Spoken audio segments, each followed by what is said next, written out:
Moi drodzy, a tym razem wyjątkowo nie z wydawcą, nie z autorem, ale z kolegą z branży dużo bardziej, tutaj kolegą z branży nawet sobie teraz trochę dużo dodaję, ale z jedną z ikon tutaj w naszej branży wśród recenzentów, Samem Healey. Welcome, thank you for finding the time. I understood that part. You understood that? I understood that part. When you said my name, I understood. Oh yeah. Okay. I just said that because normally when I go to conventions and I show bits and pieces, I do interviews with publishers, right. I do interviews with designers, but now I wanted an esteemed, and I said colleague, but calling you a... Colleague is correct. No, calling you a colleague is just... Colleague is correct. That is good. Thank you. Now, there's so much I would want to talk to you about. I don't want to take up too much of your time, but maybe just we started at the beginning. How did you find Dice Tower, or did Dice Tower find you? Well, actually, Dice Tower just kind of happened, actually. Tom and I have been friends since high school, not high school, college. Oh. So that's been a good 15, 20 years now. Oh, okay. So we've been friends for a very long time. We were friends before Dice Tower even happened. I mean, we would always... be playing games, different kinds of games. We started off with computer games first. I remember one summer we lived on the same hall in our college dorm, and he got a credit card and bought the best computer that could have been purchased at that time. Yeah. At that time, so he was the popular guy on our hall because he's the only one who had a really good computer. Okay, yeah. And then that's how you get friends, yeah. And so shortly after that, he purchased Dark Forces, which is a Star Wars computer game, one of the first good ones, I guess you could say. And we would always just go to his room and be playing that game. And then from there, it moved on to the Decipher Star Wars CCG, the BattleTech CCG. Overpower, which was a pretty cool card game back then. And then from there, it just kind of slowly grew over time to get to where we were purchasing, board games and stuff like that. Then when we moved to Korea, we had a lot of extra time on our hands in the evenings, and we started playing more board games. He started writing reviews, and then it just kept growing from there. Okay, wow, thank you. It's so exactly because you went to Korea as a pastor's ministers. I don't really know the history there. I just know you sometimes refer being in Korea, right. Yeah. But I don't exactly know the history. If you could tell we were missionary teachers. Oh, okay. That's what we went over there. His father-in-law had a English language institute. Okay. Where they taught English as a second language to Korean nationals. Okay. So, and he was, so we went over there as teachers. Not necessarily missionaries, but because that first job was not really part of a missionary work. Well, it was, but it wasn't. It's confusing sometimes. But a couple of years, maybe, well, he worked there for about 2.5 years for his father-in-law. And then he moved to another town in North Korea. The northern part of South Korea. Okay, yeah. Not North Korea. Yeah. In a town called Wheejeongbu, which is just north of Seoul. Okay. And he went to work for a Christian school there. I worked for another school south of where we were, and then I also went to the same school he went to in Wheejeongbu. And that's where we were actually considered missionary teachers, working for an international Christian school there in Wheejeongbu. Okay, so how would you describe that experience for you? It was amazing, to be honest. We still very fondly, both of us, look back on our years there, and we just enjoyed, almost everything that happened there. I mean, of course, there's always ups and downs wherever you live, but we had a great time. Taking in the culture. The food is amazing. The people are very friendly. There was just a lot of great memories that come from those years. Great time. I get it. Well, so now, all those years later, we are here at Essen. Right. This is not the first time you've been to Essen. It's my second year. It's your second year. Okay, second year. And how do you how do you see? I know you only have the 1 year before to compare it to, but how do you feel? How do you feel about this whole? Well, I don't know. It's so big. I don't even know the word convention even describes it properly. No, but that's true. But for example, what's the difference? Like, because this is like the European Gen Con, right? Yes. Or Gen Con is the American Essen. Yes. Don't want to offend anyone. No, so that's you guys picked one of the two. Equal sign right between them. Right. And so what would you say is like the biggest difference between this and Gen Con? Because you've been to more Gen Cons than Essen. I have. I would probably say that the main difference is that there is more gaming going on at the convention. That is just open gaming. Now, I know here at Essen you can go to a publisher's booth and play a game and demo games, and you can do that all over the place. But it's a little bit of a different thing at Gen Con, because at Gen Con you can go into this hall that is about the size of Hall 2 or Hall 3, one of those two. Okay. And it has nothing but tables in it. Okay. And people can come in there. Some of the tables are reserved by publishers to show their games, but most of them are just open tables that people can bring their games to that they just purchased, or maybe that they've brought with them, and they can play on those tables, just open gaming. I was wondering about that because obviously because of my role here at Essen, I've been kind of like stuck in Hall 2.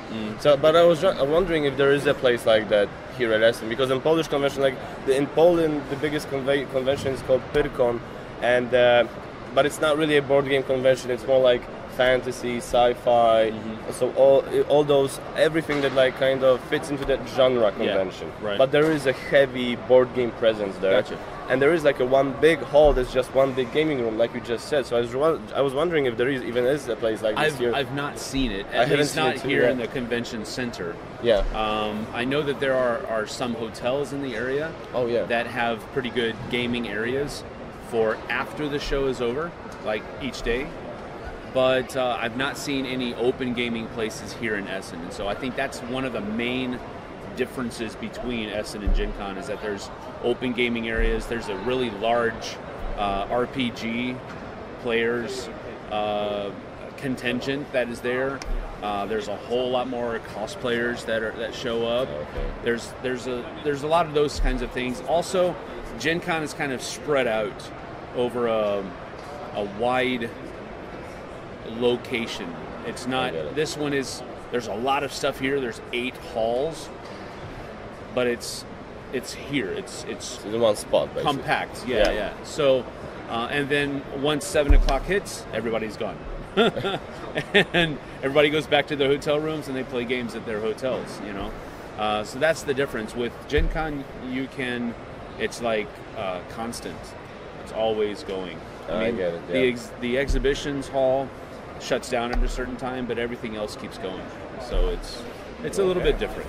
So, please don't get this question the wrong way. We love having you here, and I love meeting you. Sure. I'm just wondering, because you as a YouTube channel, as media basically, you basically come here you have a booth. Mm-hmm. But your goal when coming here is, how would you say what the goal is, like to meet people, to? Yes. That's it basically. Yes. That's what I thought. Yeah. Yeah. I mean, we of course want to get as early a copy of all these new releases that are coming out, so that we can take them back and review them and that type of thing. So I guess you could say is our main purpose. Our main goal is to get those games, help out the publishers so that they don't have to send them to us and that type of thing. But yeah, I mean, we love meeting like you guys and all of the people that we don't get to see throughout the rest of the year. We like doing that and meeting new people and keeping up with friends that we're only able to see here at Essen. You know, those kinds of things. That's what we do. What I've called it in the past, and it sounds kind of anemic to call it this, but it's kind of a public relations trip where we can put a face to our channel rather than just have that static computer screen be our only source of media. Yeah. So being able to be here in person and meet people, shake hands, talk to them, that's one of the highlights of the show for me, and it usually always is.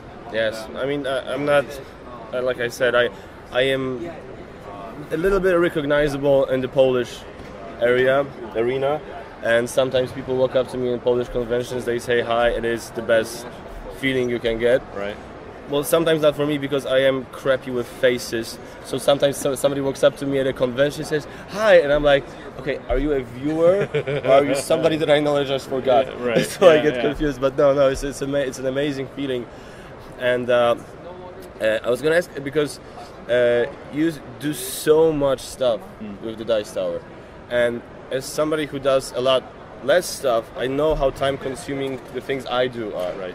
So I can only imagine how time-consuming the things you do are. Right. And so and I also know that other than, because for example, I'm at a stage right now where I barely get to play games that I don't have to review. Yeah. I barely get to go back to some of the games that I want to play. Like we got the expansion for XCOM Evolution. We got it for review solely so we have an excuse to go back and play XCOM because we love it. And that is the good thing about reviewing an expansion, right? Oh yeah, exactly. You don't have to play a new game. You just have to play a good old game that you like in a new way. Perfect. Exactly right. So, but other than board games, how do you, for example, because I know you have how many kids do you have? I have 4 kids. 4 kids. Yes. Wow, I have 2, and I'm I'm at the. Well, they're older. They're older. Okay. I mean, my 2 oldest boys are 17 and 18. Oh, and okay. my daughter is 14, and then my youngest son is 7. And so it's a bit easier when when they're older. Okay. How old are your kids? My son is 5. My daughter is 9. Okay. So. Well, yeah. See, that's a little bit more of a handful. Yeah, but it is getting easier with the 9-year-old. Right, So yeah. now we can leave the house for like an hour or 2 with her there, and no, she's not gonna burn the thing down or anything, and we're not worried about her yet. Yeah, right. So it gets easier. Plus, she's getting old enough to play some of the games that I like. Yeah. So she's getting there. So yeah, that's good. There are those things. But other than board games, what other things you guys do? Like you, Tom, and Z, do you have other hobbies that you share and talk about? Yeah, of course. I mean, we Derek, our editor at home, he's huge into like video games and the Nintendo Switch and stuff like that. And so him and Tom have that connection. Tom's loving like playing Zelda on the Twitch and all that kind of stuff. So not Twitch, the Switch. Sorry. I am not into the Nintendo Switch, so me neither. This is why I didn't correct you. I thought you were right. So we talk about video games. We both like watching TV shows. You know, I think everybody likes to binge watch TV shows. You know, just start from the beginning and go through the whole. Yeah, like on Netflix made it easier. Exactly. Made us sick, I think. So I mean, you know, we do a lot of different things. I'm also the youth pastor at my church, part time. So that takes some of my time, and I do things with the kids every once in a while. Take them to a ball game or have them over to the house for a like dinner and a movie or something like that.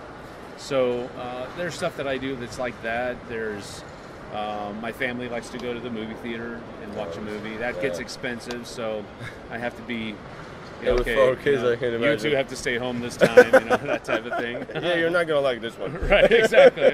You're too young. You're too young. But we do a whole bunch of different kinds of things. But yeah, I mean, I get what you're saying. It does kind of sometimes. At the end of the day, you're still just playing games, but yeah, sometimes it does feel like it gets that point where you're like, man, I just want to chill out and not do anything, but I need to get this game played. I need to get a review. Thank you. And stuff like that. It's so good. That is there. It's so good to hear someone like you say, because it's exactly what's been going on from my head. It's sometimes. With certain games, especially with the games that I'm not too sure about, and I have to play them again to make sure I'm not, I'm getting the right vibe of it, that I didn't make a mistake or something. Especially with those types of games, it's more like a job than it is fun. It is. I mean, right now we're in the middle of reviewing. We're gonna review it after I get back. Actually, Legend of the Five Rings. Okay. And we love the game. So it's like with this, it's fun. It's fun. Yeah, it is fun. But especially since my partner is doing the how to play video for this one, not me. So. Oh, you got the easy part. Oh, I got the easy part this time. Well, he's been getting the easy part for a long time now. Okay. I've been doing tutorials for a while. So yeah, now finally, seriously, Maggot, just joking. Thank you. Anyway, and hello, Matt. Oh, Matt, yeah. Yeah, Matt Dembek behind the camera. He played with you in between yesterday. Yes. Hello. Hey, can you step a photo? But yeah, come in real quick. Yeah. Who won last night? I was trying something new. Let's face it. He was trying something new. I was trying something strategy. new. It was a different strategy. It's called losing. Got I've been it. winning all this time, so I want to try something new. I tried to make you like the game. Oh, But let's say, okay, if you want. Okay, yeah. Bullcrap! Sir, I know him. Hey, can you snap a photo of the interview? Yeah, sure. All right. Oh my god! So anyway, what is your what would you say is your favorite board game themed thing coming from Poland? Like board game, what do you think when I say Poland and board games? What comes to your mind? Portal. Portal. That's the first thing that comes to my mind. And I know. Board and dice. Huh? And now board and And dice. now board and dice. Yes. Obviously. So, I mean, we've known Ignacy for a very long time. I mean, as far as, we're going on probably 5-6 years that we've known Ignacy. So it's been a great relationship that we've had with Portal, and that's I don't mean to over glorify Portal or anything like that, but I just have a really great level of respect for the amount of work that I know he puts into his games. Oh yeah. Because time and time again, he'll say, "I want to release it at this time," but he'll be honest. And rather than just some publishers will say, "We're going to release it this time," and then that time comes, and they release it, but it wasn't ready to be released, And then the backlash happens. Ignacy will be honest and say, "This is not ready. So we need to work on this more," and he'll push back the time. And everybody's like, "Oh, come on, we want the game. It's better, though, to wait. That's what I keep saying. And play test more and get it right and then release it, because then you have a product that everybody's going to want. I keep saying that whenever there's a delay, not just from Portal, but from any company, really. I'm just saying, there are so many games around. I will find stuff to fill the time with, yes, right? Exactly. And just work on it as long, like you're saying, like I thought the Pandemic Legacy Season 2 was going to be last year. No, just take the time. Yeah. Take a year even if you have to. Right. I mean, don't. I mean, I'm happy it's out. I'm happy it's out. But I'm just saying, just make it as best as you can. I'll find things to do in the meantime. Yeah. Sam, I cannot say how grateful I am that you found the time, and I hope I get to see you soon. Probably next year at Essen. Absolutely. Or if you're ever in Poland, just email me. I will give you the list of all the conventions. If you ever feel like visiting Poland for a Polish convention, I'll gladly help you out. All right. Thank you so much. Thank you. Thank you. You're welcome. See you A my later. wracamy do relacji. What he said. Witajcie moi drodzy, teraz rozmawiamy z kimś, kto jest odpowiedzialny za bardzo udaną kampanię na Kickstarterze gry o pewnym barbarzyńcy, pewnym niszczycielu, czyli o Conanie. A teraz pojawia się w styczniu pojawi się na Kickstarter, w lutym przepraszam, pojawi się na Kickstarterze z nową grą. Adnane, welcome, thank you for taking the time to talk to us. I just want to say, how do you feel about, because Conan has been a tremendous success. People praise it, people love it. It's been sold out so many. Even I think the second printing went out very quickly. Yeah, it was actually not a second printing, but more like selling the remainder. But yeah, it worked pretty well. Yeah, it was quite a success. Okay, so how do you feel about it? What even brought you to the topic of Conan? And was that your like a childhood dream after watching the Arnold Schwarzenegger movies, or? Well, actually, it was in the beginning a project from Frédéric Henry. Who was the designer of the game, was a big fan of Conan, and he read a lot of the Howard novels, etc. So he wanted to have, he knew he had a solid system to tell stories, and he wanted, a great background to tell those stories. And as he liked the Conan stories, he got in touch with the people who have the rights, the license, and that's how the game has been done. Perfect. So, and now that the Conan has been such a great success, you've moved on to Batman, which is another like a cult icon in the pop cultural world. Exactly. So, is somebody a fan of Batman in this company? We are all a fan of Batman in the company. Who isn't? Let's be honest. Yeah, basically, again, the system that Frédéric created, the THS, is actually more like an engine to tell stories, you know, very much like a role-playing game engine. So after Conan, we have searched to try and find a universe that we like and that we think we fit the system the better. And we had the chance to get in touch with the people from Warner Bros. Who actually hold the DC Comics and all the rights on Batman. We approached them, we told them, yeah, we want to do this Kickstarter. We already have 2 successes behind us, Conan and Mythic Battle, who did great on Kickstarter. We want to do a deluxe product, we want to do something great for the fan. They told us, okay, let's do this, let's try this. And that's how we went together and hopefully make of Batman a success. Well, yeah, I'm keeping my fingers crossed. What I wanted to ask is, for people who have Conan, yeah? How would you say this game is different? How Batman will be different from Conan? We try to keep this video short, so I'm not going to tell you all the changes between the two, because there are many. It's really an evolution of the system. We've played a lot of Conan, people have played a lot of Conan, and Frédéric also had his own view on how the system could evolve, and that's what he did with Batman. One of the many changes is that now the heroes don't die anymore. When you have all your gems in your wound zone, previously in Conan you were dead, so you were out of the game. Now they can recuperate some of this gem, they can come back and maybe perform the winning action at the end of the scenario. We have a new characteristic, which is the intelligence reflection, which we didn't have in Conan, that has been implemented here on Batman because he's the greatest detective in the world, so we had to treat that aspect in the system. We have also a lot of evolution on the boards themselves to fix those line of sight issues that we may have had with Conan. Of course, there are a lot of new boards, you know, nice settings coming up, a lot of new miniatures, and a lot of new characters well, inserted in this game. The Overlord is now called the villain, of course. He has a lot of changes on his board. Also, he will still control his unit through that board. And yeah, it's coming on February. And yeah, now he has more freedom on how he controls the units. He can perform action, then do his movements. He controls one miniature at a time. A lot of changes really make it, to me, in my point of view, even the best game than Conan was. It's more, let's say, streamlined.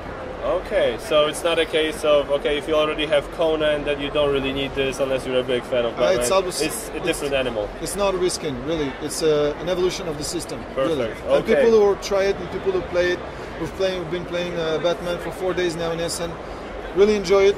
Those who know Conan really feel the differences between the two, and they really enjoy playing Batman. So if you're a fan of Batman, or if you like the character, you will probably enjoy it. And like we said, who doesn't like Batman? So, but for people who don't know Conan, the game, briefly, if you could talk about what they can find and expect in the game, like will they be playing Batman, will they be playing the villains? Sure. How does it work? Is that we have actually 2 modes. Okay, one is called the adventure mode. Okay. Where you will have one player embodying the villain. Okay. We'll be playing all the villains through this, let's say, villain command center that he has. You will activate tiles to activate his units, and he will play against all the other players who play together as the heroes. So, okay, in this introductory scenario, for instance, we have the villain is playing Bane with his henchmen, trying to set up bombs in the abandoned somewhere under the Gotham Hospital, you know, demanding a ransom not to blow up the place. And the other players are playing Batman, Catwoman, and Red Hood, trying to prevent him from doing so. So it's a 1 versus many game, where the core of the system is you have energy gems that represent your action potential that you will spend on actions to perform action like melee attack, moving, defusing bombs, shooting, etc. These gems will then go into your fatigue, and you will only recuperate a fraction of these gems at the beginning of your next turn. So it's kind of a resource management into an Ameritrash game. Okay, so well, I have been. I don't want to I haven't played all the Batman games that are out there, and I don't want to be disrespectful to anybody who made them or played them and likes them. I'm sorry. I'm just saying I personally have been waiting for like a big, proper Batman game, because this is what I think Batman deserves, and I truly hope this. I have faith that this is it. I haven't played Conan myself yet, but from what I've heard from people whose opinion I respect, I hear is great. So I feel very very comfortable, and I'm... Yeah, and for those who know Conan, have played Conan, as I said, we have this second mode that we have included, which is the versus mode, in which each player will play with this villain dashboard that you control his units, and it will be a 1 versus 1 mode. Okay, so it will be a lot more tactical. The hero will also be played through this book, so you will be able to draft your team also to choose who you want to play with. Do you want to team up Batman with Robin or with Nightwing? Or do you want to play the Joker with Harley Quinn? That's the obvious choice, but you can make it play with Clayface or any other villain. And you can draft your team and you go one against another. It's really more tactical and it's really cool. February 2018. February 2018, Kickstarter exclusive. You will not find it in retail. So if you want to grab it, that will be the time. Never in retail. Never in retail. Okay, it's one of those times when I'm really happy me and my wife don't have a shared bank account. So, so you can do your thing. Some money disappears, she's not, she's... Yeah, that's a good thing. Yeah, and I will have to find some explanation for when a big box arrives, but yeah, that's for later. No problem. Okay, so thank you for taking the time talking to us. Thank you very much. February 2018, Kickstarter for Batman, only way you can get it. Dziękuję bardzo i do zobaczenia i lecimy teraz dalej z tematem. Goodbye, guys. Right. Thank you so much. Witajcie i kontynuujemy z tematami kickstarterowymi. Teraz zbliża się gra w oparciu o najnowszą trylogię Planety Małp. Z nami jest Simon Berman.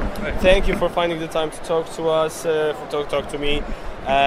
So can you please tell us in a few words about the game and how did it come to you as an idea, or how did it was something were you approached, or? So the owner of the company, Hervé Saunière, he's a long lifetime fan of Planet of the Apes and the novel it's based on, and he's a member of a club in France that supports the author. They're fans of the author and such, and he came up with the idea for the board game, and he ended up talking to the people who own the license, which is 20th Century Fox these days, and he was like, I have an idea for an innovative board game where it'll be a lot of vertical movement and the apes can jump around and it'll be really true to the feeling of the movies, and they were really interested, and here we are. Okay, so can you tell us a little bit about the game, how the game works, who can you be in the game? Sure. So it's a tactical board game with miniatures, and the idea is that it's for 1 to 4 players, fully cooperative. Each player plays one of the heroes from the movies, so like Caesar or Maurice or Rocket, all of the notable characters, and they're supported by regular apes who might have weapons like spears or bows and arrows. And your group of apes are going to fight humans that are run by the game itself, sort of an artificial intelligence thing. And the game will move them around, and it's all very scenario-driven. So it tells stories that kind of are inspired by and take place around the main stories of the film, where you might be doing things like rescuing a captured ape, or raiding a human strong post, or defending your own strong post from the apes, or from the humans, I should say. Oh, so the humans are the villains. Correct, just like in the new movies. Okay, so that's very interesting. When is it on the Kickstarter exactly? We don't know exactly, but probably in the spring. We're sorting out some of our manufacturing plans right now because, as you've probably seen maybe you've seen some other pictures, the trees are part of the game. Yes. And we're going to have a set of plastic trees that have multiple levels on them. The apes can jump from level to level and move up and down. The humans have to stay on the ground, except for a few renegade trader apes who are on the human side that kind of balance things out a little bit for them. Will Cobra be there? Was it Koba? Sorry. Korba, yeah. Korba will probably be in the game, yeah. But he may be in flashbacks or something. We're working all of that out right now. Okay, so this is a very scenario cooperative driven. I really like the idea of the trees and the vertical movement because this is I don't think I've seen that before. I think a few games have done a few things, but it's really the heart of this game is introducing that 3-dimensional element to the gameplay. So there's different vectors of attack for your apes, and you need to think about how you're going to move across the board to hide your line of sight from the enemy. Okay, and if you were to compare it to some other games, like you would say, okay, fans of this game should definitely check out Planet of the Apes. What games would that be? I think if you like tactical miniatures board games, like Legends of Drizzt, games like that, where you have a miniatures thing, but it's not necessarily... This isn't a dungeon crawler, but it has a little bit of that miniatures feel. Okay. So you get a little bit of skirmish wargaming feel, but it's not a skirmish wargame. So I think it's kind of in that sweet spot between a dungeon crawler and a more tactical... movement-based game. Okay. Or gridded-based game, I should say. Okay, so well, it looks amazing. It looks very interesting. Hopefully you'll hear more about on the Geek Factor on the channel about this game in the future. We'll definitely talk about it soon, as we come closer to the Kickstarter. Thank you so much for finding the time to talk to us, and good luck. My pleasure. Thank you again. My lecimy dalej.